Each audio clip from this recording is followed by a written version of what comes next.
Hai, Shalom adik-adik. Bagaimanakah kabar kalian hari ini?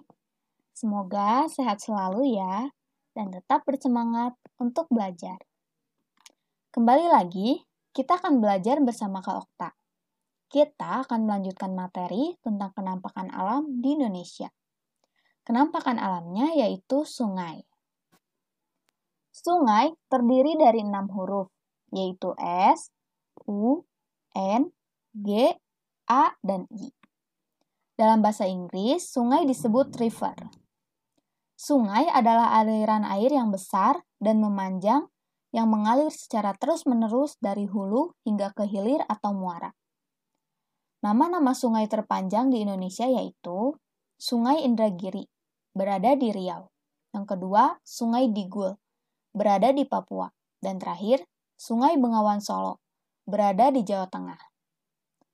Tahukah adik-adik, nama sungai yang ada di Alkitab, tempat ditemukannya bayi Musa di keranjang pada zaman Israel? Mari kita lihat di kitab Keluaran 2 ayat 1-3. Musa lahir dan diselamatkan.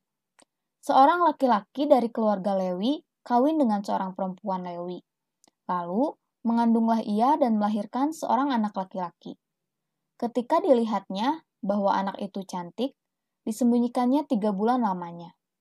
Tetapi, ia tidak dapat menyembunyikannya lebih lama lagi.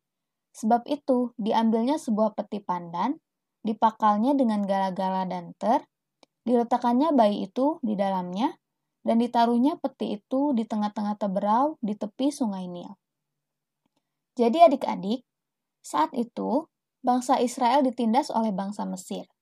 Pemimpin kerajaan yaitu Firaun memerintahkan kepada semua bidan-bidan untuk membunuh bayi laki-laki bangsa Israel.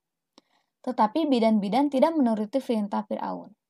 Kemudian, Firaun memberi perintah kepada seluruh rakyatnya untuk melemparkan semua bayi laki-laki bangsa Israel ke dalam sungai Nil. Saat Nabi Musa dilahirkan, ibunya menyembunyikan Musa sampai berumur 3 bulan. Setelah 3 bulan, ibunya terpaksa menaruh bayi Musa ke dalam keranjang dan menghanyutkannya ke sungai Nil. Ketika putri Firaun sedang mandi di sungai, ia melihat keranjang berisi bayi itu dan mengangkat Musa sebagai anaknya. Dan akhirnya, Musa bisa tetap hidup dan selamat sehingga bisa membawa bangsa Israel keluar dari penindasan di Mesir. Jadi adik-adik, nama sungainya yaitu Sungai Nil.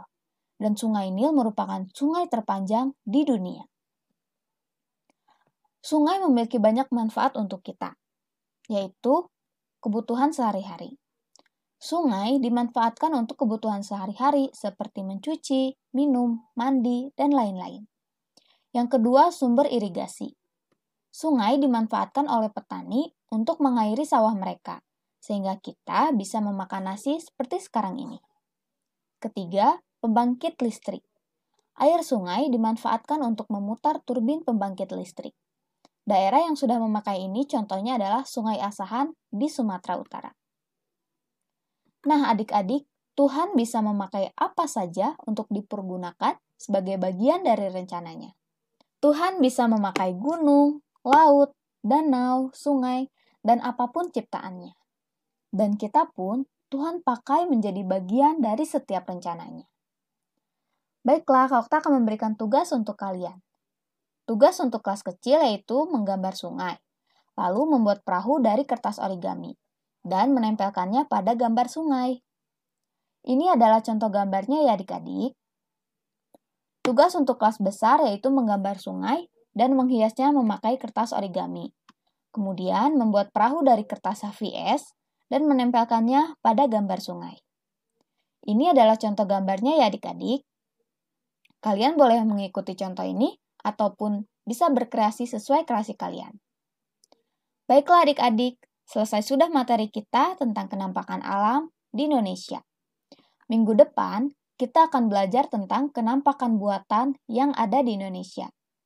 Sekian dulu pembelajaran kita hari ini. Sampai jumpa di video berikutnya. Tuhan Yesus memberkati.